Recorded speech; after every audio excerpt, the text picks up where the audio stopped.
আত্মীয়তার সম্পর্ক ছিন্নকারী জান্নাতে প্রবেশ করতে পারবে না। এখানে কাদেরকে আত্মীয় বলা হয়েছে, আত্মীয়ের লিস্টে কারা আছেন দয়া করে জানালে উপকৃত হতাম। খুব দরকারি একটা প্রশ্ন। আত্মীয়তার সম্পর্ক রক্ষা করা সুন্নত না মুস্তাহাব? ফরজ। অনেকে জানেন না আত্মীয়তার সম্পর্ক রক্ষা করা কি ভাই? ফরজ। আত্মীয়তার সম্পর্ক ছিন্ন করা কি? হারাম। আত্মীয়তার সম্পর্ক ছিন্ন করা কি? অনেক হারাম আমরা জানি, কিন্তু এই হারামটা আমরা অনেকে জানি না। আত্মীয়র সাথে আপনি চিরতরের সম্পর্ক ছিন্ন করে ফেলছেন, কোনো যোগাযোগ নাই, একদম সম্পর্ক কাট করে ফেলছেন, আপনি হারামে লিপ্ত আছেন। এখন কথা হলো কারা আত্মীয়? এর উত্তর হলো যে আত্মীয়ের সাথে সম্পর্ক রক্ষা করা ফরজ, সম্পর্ক ছিন্ন করা হারাম, তারা হলো রক্ত সম্পর্কীয় আত্মীয়।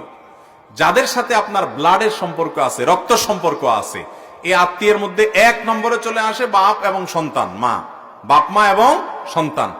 কারণ বাপ মার সাথে সন্তানের সম্পর্ক একেবারে সরাসরি রক্তের।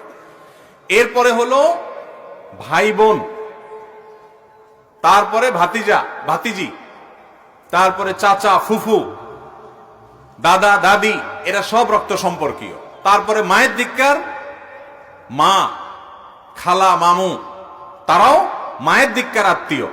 কিন্তু এক নম্বরের যাদের আত্মীয়তার সম্পর্ক আপনার সাথে সবচেয়ে বেশি, যাদের ব্লাডের সম্পর্ক আপনার সাথে একবারে প্রথম সারির, তারা হলো আপনার বাবার দিককার যারা আছেন, বাবা, চাচা, দাদা, দাদি, ভাই বোন এবং মা বাপ, ভাতিজা ভাতিজি, এরা।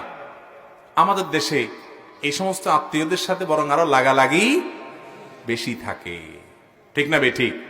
ওই দূরের কোথাকার কোন আত্মীয়, তার সাথে খুব দোস্তি। আমি এই জন্য বলি আত্মীয়তার তিনটা ক্লাস আছে ভাই।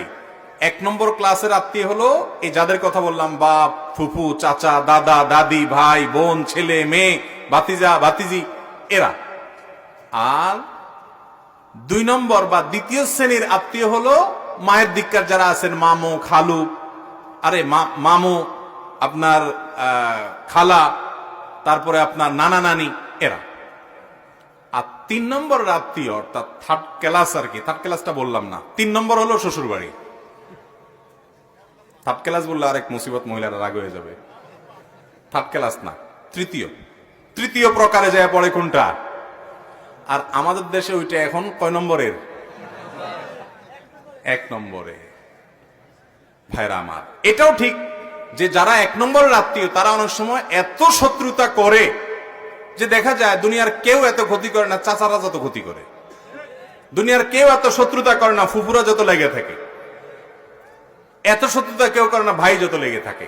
যদি কোনো আত্মীয় আপনার সাথে এরকম আচরণ করে, ও তো কপাল পোড়া, কারণ সে আত্মীয়কে কষ্ট দিচ্ছে, ও তো হারাম করতে